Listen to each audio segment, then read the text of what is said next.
मनवा रहेला बिस भोर हो, चटका के तूर देलू नैया के डोर हो।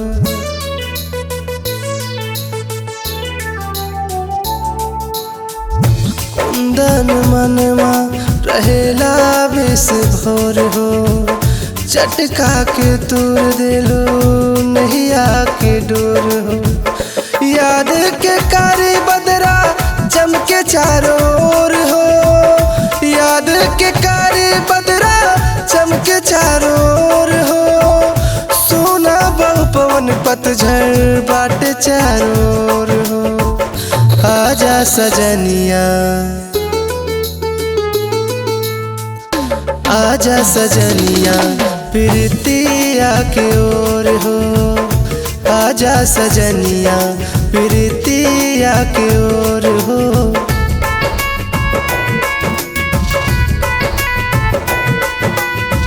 Music by Aarti Chandan studio.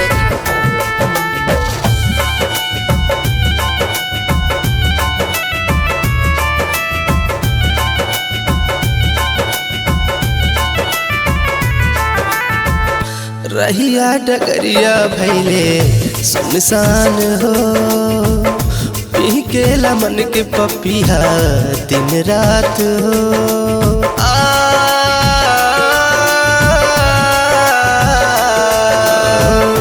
रहिया डगरिया भैले सुनसान हो, पी के लमन के पपिया दिन रात हो।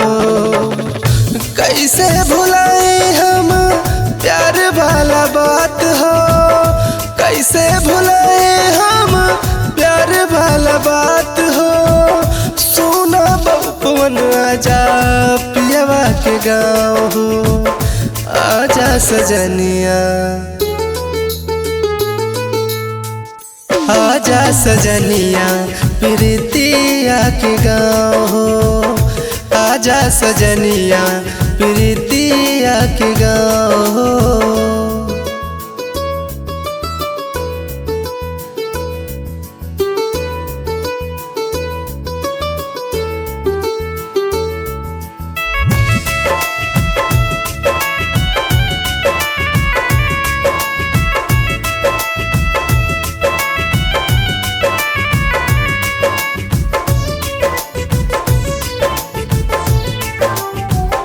चंचल चितवन रूपवा बाटे अनमोल हो, नैना रहिया निहारे आ जय तू हमरा ओर हो।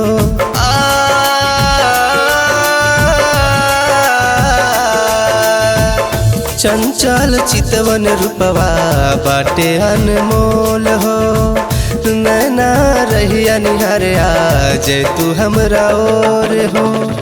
अकबर राजन कहे सोना चकोर हो, अकबर राजन कहे सोना चकोर हो। चटका के तूर देलू नैया के डोर हो।